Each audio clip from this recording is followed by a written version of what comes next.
The email from CEO Marcus Bradford sat in my inbox like a ticking bomb. Sarah, we need to discuss your sister's position at the company. My office, 9 a.m. tomorrow. I stared at those words until they blurred, my coffee growing cold beside my keyboard. Emma and I had always been inseparable, identical twins who finished each other's sentences, shared every secret, and even ended up at the same company. Now, as Chief Risk Officer at Bradford Financial, I was being asked to evaluate my own sister's performance. The morning traffic crawled through Manhattan's streets as my mind raced through possibilities. Emma had risen quickly through the trading division, making a name for herself, with consistently high returns. Sure, there had been whispers about her aggressive strategies, but nothing concrete. Nothing that should have caught the CEO's attention. Marcus's corner office commanded a view of Central Park, the autumn leaves creating a canvas of red and gold below. He gestured for me to sit, his expression grave. Sarah, I'll be direct. The board has concerns about Emma's trading activities. The numbers don't add up. We need you to conduct a thorough audit and prepare termination papers if necessary. My throat tightened.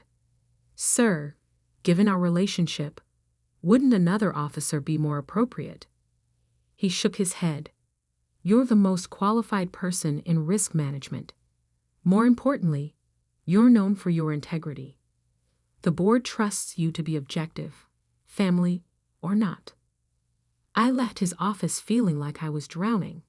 In the elevator, I caught my reflection, the same dark hair and green eyes as Emma. But today the similarities felt like a curse. How could I investigate my own twin? Back at my desk, I began pulling Emma's trading records. Everything looked perfect on the surface. Consistent profits, well-documented strategies, detailed reports. Too perfect, perhaps. I dug deeper, cross-referencing timestamps, comparing market data, looking for patterns that others might have missed. That's when I found the first discrepancy. A series of trades executed milliseconds apart, each one small enough to fly under regulatory radar, but together they painted a troubling picture. I expanded my search, going back months, then years. My hands trembled as I compiled the data. This wasn't just aggressive trading, this was systematic fraud. Complex algorithms disguised as normal market activities. Phantom trades that existed only on paper. And somewhere in all of this, $12 million that couldn't be accounted for. Working late? Emma's voice made me jump. She stood in my office doorway, elegant in her designer suit, wearing the confident smile that had helped her charm clients and colleagues alike. Just catching up on some reports, I said, carefully closing the files on my screen. You? Closed another big deal today. She perched on the edge of my desk, just as she used to sit on my bed during our late-night talks growing up. The clients are ecstatic. Marcus will have to consider me for the director position now. I studied her face, my face, essentially, looking for any sign of guilt or worry. There was none, just the same self-assured expression she'd worn since we were kids when she convinced me to switch places for exams or cover for her sneaking out. That's great, I managed. Hey, want to grab dinner this weekend? We haven't really talked lately. Can't. Flying to Aspen with James. She checked her watch. A Patek Philippe that probably cost more than my annual salary. Speaking of which, I should head out. Don't work too hard, sis. After she left, I sat in the darkening office, my mind spinning. The sister I thought I knew everything about was now a stranger. The same person who'd held my hand through our parents' divorce, who'd been my constant ally in a world that often struggled to tell us apart, had been orchestrating a massive financial fraud right under my nose. I pulled up the company's ethics policy on my screen, the words blurring as tears threatened to fall. As Chief Risk Officer, my duty was clear, but as a sister, the weight of my discovery pressed down like a physical thing, making it hard to breathe. My phone buzzed, a text from Emma. "Hey, almost forgot. Can you sign off on those Q3 risk assessments? Need them for a client meeting tomorrow. Love you." The casual request felt like a mockery now. How many other times had I signed documents without questioning her? Had my trust in her made me complicit? I opened my personal laptop and began documenting everything I'd found, creating copies and securing them outside the company's servers. If I was going to do this, I needed to be thorough. No one could accuse me of acting out of jealousy or spite. The night deepened outside my window, lights twinkling across the city like stars. In 48 hours, there would be a board meeting where Emma would present her latest trading strategies. She didn't know that I'd also be presenting, showing exactly how those strategies had been used to perpetrate a massive fraud. My twin sister, my other half, had built her success on lies, and now I had to decide: family loyalty or professional integrity, blood ties or legal obligations. As I gathered my things to leave, a photo on my desk caught my eye. Emma and me at our college graduation, arms around each other, identical smiles beaming at the camera. I turned it face down, unable to bear those smiling faces, and walked out into the night. The next morning, I arrived early, determined to gather final proof before the board meeting. The office was quiet, just cleaning staff, and a few early risers. I logged into the system, ready to compile my findings into a presentation. But something was wrong. Files were missing. Trading records I'd flagged were altered. The evidence of fraud was being systematically erased. My heart raced as I checked access logs. Multiple logins from my credentials, times when I knew I hadn't been at my computer. Then I remembered. Emma and I had shared everything growing up, including passwords, a habit we'd never quite broken. She knew. Somehow, she knew I was investigating her. As if summoned by my thoughts, a message popped up on my screen. Storage room. Now, we need to talk. I stood on shaky legs, straightening my jacket like armor. The storage room had been our secret meeting spot since we both started at the company, a place for sisterly gossip and support during tough days. Now it felt like walking into a trap. Emma was already there, her expression unreadable in the dim light. For a moment, we just stared at each other, mirror images caught in an impossible situation. "Why?" I finally asked. "Why did you do it?" She smiled, but it wasn't the warm smile I'd grown up with. This was something colder, more calculated. "Oh, Sarah, always so righteous, so by the book. Did you really think you were the only one who could figure it out?" "I have to report this," I said, my voice stronger than I felt. "You know that." "Do I?" She stepped closer. "Think carefully, sister dear. Your credentials are all over these transactions. Who's going to believe you didn't help me? That you didn't know all along?" The implication hit me like a physical blow. She'd used my trust, my access, my signature to cover her tracks. If this came out, we'd both go down. She must have seen the realization on my face because her expression softened. "It doesn't have to be this way. Help me clean this up, and we both win. The board meeting is tomorrow. One signature from you clearing my trades, and this all goes away." I backed away from her, my twin, my sister, this stranger wearing my face. "You really think I'd help you cover this up?" "Family first," she said, using the words our mother had drilled into us since childhood. We're twins, Sarah. Two halves of the same whole. You really want to destroy that? I turned and walked out, her words following me like shadows. Back at my desk, I stared at my blank screen, mind racing. The evidence was gone, erased or altered beyond recovery. Without proof, it would be my word against hers. And she was right. My credentials were tangled up in everything. Any investigation would implicate me too. But as I sat there, a memory surfaced. Something Grandma had told us when we were little, after catching Emma blaming me for a broken vase. The truth always finds a way out, dear ones. Always. I opened my email and began to type. Mr. Bradford, regarding tomorrow's board meeting. The first rays of dawn were breaking over the city, painting the sky in shades of promise and warning. In a few hours, I would walk into that boardroom and change everything. But first, I had work to do. The morning of the board meeting, I arrived at Bradford Financial 2 hours early. The sky was still dark, the office floors eerily quiet, except for the hum of computers and the occasional cleaning staff member. I had work to do before everyone arrived. Last night, after Emma's threat in the storage room, I'd remembered something crucial.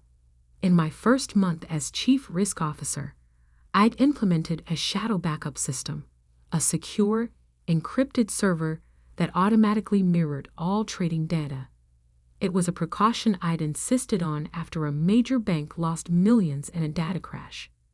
Emma didn't know about it. Nobody did, except the IT director who'd helped set it up. My hands trembled slightly as I entered the complex series of passwords. If Emma had somehow found this too. But no, the files were there. Every transaction, every altered record, every fraudulent trade, all preserved in their original form. Working early? I jumped at the voice. Marcus Bradford stood in my office doorway, looking impeccable in a charcoal suit despite the early hour. Sir, I need to show you something before the meeting. For the next hour, I walked him through what I'd found. The complex web of fraudulent trades, the manipulated timestamps, the shell companies Emma had created to hide the money trail. His face grew increasingly grave as he studied the evidence. 12 million, he finally said, running a hand through his silver hair. Right under our noses. And you're certain about this? I handed him a USB drive. Everything's here, including proof that my login credentials were used without my knowledge. He pocketed the drive, his expression unreadable. The board meets in an hour. Be ready. By 9, the tension in the boardroom was palpable. 14 people sat around the massive mahogany table, all focused on their tablets where the meeting agenda glowed. Emma sat near the head of the table, looking confident in a navy Armani suit that probably cost more than my monthly salary. When she caught my eye, she gave me a small smile. My stomach churned. Did she really think I would back down? That I would help her cover this up. Marcus called the meeting to order. Before we begin, there's been a development regarding the trading division's performance reports. Emma's smile widened as she reached for her presentation materials. Yes, I have the quarterly numbers right here. Not those reports. Marcus cut in. His voice was steel. Sarah, please proceed. I stood, my legs steadier than I expected. With a click of my remote, the room's screens lit up with transaction records, bank transfers, and damning evidence that I'd reconstructed from the backup server. Over the past 18 months, I began, my voice clear in the hushed room. A sophisticated fraud scheme has been operating within our trading division, using manipulated algorithms and phantom trades Approximately $12 million has been diverted through a network of shell companies. Emma's face went from confident to confused to pale as I continued my presentation. I showed the board everything: the fake trades, the altered timestamps, the money trail that led to offshore accounts. "This is ridiculous," Emma interrupted, standing up so abruptly her chair rolled backward. "These are legitimate trades. Sarah's just jealous because I've outperformed every metric." "Sit down, Miss Sullivan," Marcus ordered. "Your credentials were used to access and alter company records at 3 a.m. this morning. Care to explain that?" Emma's eyes darted to me, a flash of betrayal crossing her face. I was home asleep. Someone must have hacked. "We have security footage," I said quietly, "and the original records from a secure backup server you didn't know about." The color drained from her face. She sank back into her chair, her perfectly manicured hands gripping the armrests. "Given the severity of these allegations," Marcus continued, "I've already contacted the SEC and our external auditors. Ms. Sullivan, please surrender your company ID and devices. Security will escort you out." "You can't do this." Emma's voice shook. "Sarah, tell them. Tell them you helped me. Your credentials are all over these trades." I met her desperate gaze. "No, Emma, I didn't help you. You stole my passwords, used my trust, and tried to frame me when you got caught." Two security guards appeared at the boardroom doors. Emma's face contorted with rage as she stood. "Family first, remember? We're supposed to protect each other." "I am protecting you," I said softly, "from continuing down this path, from becoming someone who thinks it's okay to steal and lie and betray the people closest to them." She laughed, a harsh sound that didn't match her elegant appearance. "You self-righteous bitch. You really think you're better than me? That you're doing the right thing? Watch your back, sister dear. This isn't over." As security let her out, I remained standing, my presentation still glowing on the screens around us. The board members whispered among themselves, shooting glances between me and the door where my twin had just exited. Marcus cleared his throat. "Given the circumstances, we'll need to do a complete audit of all trading activities. Sarah, I want you to lead the investigation team. And, thank you. I know how difficult this must have been." I nodded, unable to speak. The rest of the meeting passed in a blur of action items and next steps. When it finally ended, I walked to my office on shaky legs and closed the door. On my desk, the face-down photo from our graduation caught my eye. I picked it up, studying our identical smiles, remembering how simple everything had seemed back then. When had Emma changed? Or had she always been this way, and I just hadn't wanted to see it? My phone buzzed. A text from an unknown number. "You chose your job over your own twin. Hope you can live with yourself." I blocked the number, but Emma's words echoed in my mind. Had I done the right thing? The moral thing, yes. The legal thing, absolutely. But family was supposed to be different. A knock at my door interrupted my thoughts. It was Lisa from HR, looking apologetic. "Sarah? We need you to sign some paperwork regarding the investigation." I followed her to a conference room where several thick folders awaited my signature. Each page felt heavier than the last. Documentation of my sister's crimes, written in cold, official language. As I signed the final page, my phone buzzed again. Another unknown number. "Check your email, sis. Remember that joint account we opened in college? Guess whose name is on all the transfers?" My blood ran cold. I'd forgotten about that account. We'd opened it together for spring break savings, sharing the login like we shared everything else. Had she used it for the stolen money? Racing back to my office, I pulled up my email. There it was. Bank statements showing transfers from our joint account to known shell companies. My name, clear as day, on every transaction. Emma's final trap. Even as she was being caught, she'd made sure I couldn't escape unscathed.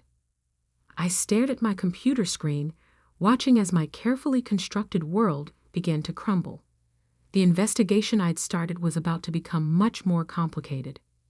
And somewhere out there, my twin sister was smiling. 3 days after Emma's dramatic exit from Bradford Financial, I sat in my apartment surrounded by bank statements, old emails, and a growing sense of dread. The joint account she'd mentioned wasn't just a spring break savings account anymore. It had become a complex web of transactions that seemed designed to implicate me in her fraud. My phone rang. Marcus Bradford's number. My hand shook slightly as I answered. Sarah, the FBI's forensic team found something interesting. His voice was carefully neutral. Care to explain why your name is on transfers totaling over $2 million? I closed my eyes, feeling the walls closing in. Sir, that account, it's complicated. Emma and I opened it in college. I haven't used it in years, but we never closed it. Come to the office. Now, bring any documentation you have. The drive to Bradford Financial felt like heading to my own execution. The morning sun glinted off the building's glass facade, a stark contrast to the darkness I felt inside. In the lobby, 2 FBI agents waited with Marcus. Ms. Sullivan. The female agent stepped forward. I'm Agent Carter. We need to discuss some financial records. The next 4 hours were grueling. Every transaction, every password change, every login was scrutinized. I explained the history of the joint account, provided old emails showing I hadn't accessed it in years, handed over my personal bank statements proving I hadn't received any stolen funds. There's something else, Agent Carter said, sliding a document across the table. We found this in your sister's apartment. It was a letter, dated 3 years ago, in what appeared to be my handwriting. In it, I detailed plans to manipulate trading algorithms and divert funds. A perfect piece of evidence implicating me as the mastermind. That's not my signature, I said, studying the letter. Emma and I used to forge each other's handwriting as kids. We made it into a game, seeing who could do it better. A game that's now being used against you, Marcus observed grimly. Agent Carter leaned forward. Ms. Sullivan, we need you to help us understand your sister's methods. How she thinks, how she plans. You're our best chance at tracking down the missing millions. I looked at the fake letter again, remembering all the times Emma and I had cockered for each other growing up. But this wasn't about switching places for a math test anymore. This was serious fraud, and she tried to drag me down with her. Okay, I said. I'll help. But first, there's something you need to see. I pulled out my laptop and opened an encrypted folder labeled Twin Tricks, a detailed record of every time Emma had impersonated me over the years. Every forged signature, every switched identity, every borrowed password. I'd started keeping track in college, not out of suspicion, but because I was amazed at how often we got away with it. This is thorough, Agent Carter muttered, scrolling through the files. Emma thinks she knows all my secrets, I said, but she forgot that I know all of hers too. Over the next week, I worked with the FBI team, helping them understand Emma's patterns, her favorite hiding spots for money, her methods for covering her tracks, the ways she manipulated people and systems. Then came the breakthrough. The money's in Singapore, I told Agent Carter, pointing to a series of transactions.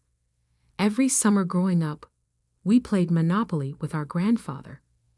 Emma always hid her money under the Singapore property card. She thought it was lucky. Within hours, the FBI had frozen accounts at 3 Singapore banks. $9 million of the stolen $12 million was recovered. Emma had been tracked to a luxury hotel in Bangkok, preparing to disappear with the remaining funds. The arrest made international news. Twin sisters in Wall Street fraud drama, the headlines screamed. Photos of us side by side, in court, at work, at our graduation, splashed across financial websites and newspapers. I watched the coverage from my office, where I'd been cleared of any wrongdoing. The documentation I'd kept, combined with the evidence from the shadow backup server, had protected me from Emma's attempts to share the blame. Then came the text I'd been dreading. Mom wants to see you. Hospital. Room 318. Our mother had been admitted with chest pains after Emma's arrest. I hadn't visited, couldn't face her disappointment. But now, the hospital corridor seemed endless. In room 318, Mom lay pale against white sheets, looking older than her 60 years. Sarah. Her voice was weak. Why didn't you protect her? I sat in the hard plastic chair beside her bed. Mom, Emma stole $12 million. She tried to frame me for it. How was I supposed to protect her from that? You're twins. You're supposed to look out for each other. Tears rolled down her cheeks. Now one of my daughters is going to prison. And the other daughter? I asked quietly. The one who did the right thing. What about her? Mom turned her face away. Just go. I stood, my own tears threatening to fall. At the door, I paused. You know what, Mom? Emma chose this path. She chose to steal, to lie, to betray everyone who trusted her, including me, especially me. I didn't put her in prison. She did that to herself. 2 months later, I sat in a federal courthouse, watching as Emma was sentenced to 15 years for fraud and money laundering. She pleaded guilty in exchange for a reduced sentence. When they led her away, she turned to look at me. For a moment, I saw a flicker of the sister I'd grown up with, the other half of my whole. Then her expression hardened, and she was gone. Outside the courthouse, reporters shouted questions. Sarah, how does it feel to send your twin sister to prison? Do you regret turning her in? Will you ever forgive her? I pushed through them to where Marcus waited by a company car. Ready to go back to work? He asked. I nodded. The board had named me head of global risk management, with a mandate to strengthen our fraud prevention systems. My first project? Implementing the shadow backup server across all divisions. That evening, I returned to my apartment and finally unpacked the box of family photos I'd hidden away after Emma's arrest. Each image told a story. Birthdays, holidays, graduations. 2 identical girls growing into 2 very different women. My phone buzzed. A message from an unknown number. My heart stopped until I read it. Ms. Sullivan, this is Agent Carter. Final recovery complete. All stolen funds returned to Bradford Financial. Thought you'd want to know. I picked up the graduation photo I'd kept face down for so long. 2 smiling faces, 2 identical futures full of promise. Emma had chosen her path, and I had chosen mine. Opening my laptop, I began typing my weekly risk management report. Tomorrow, I would walk into Bradford Financial not as Emma's twin, not as the woman who uncovered a massive fraud, but simply as Sarah Sullivan, head of global risk management. And that was enough. My phone buzzed again. Mom, I let it go to voicemail. Some relationships, like some investments, weren't worth the risk anymore. Outside my window, the city lights twinkled like stars, each one a reminder that sometimes the hardest choices are the right ones. I had lost my twin, my mirror image, my other half. But I had kept something more valuable, my integrity. And in the end, that was the only reflection that mattered.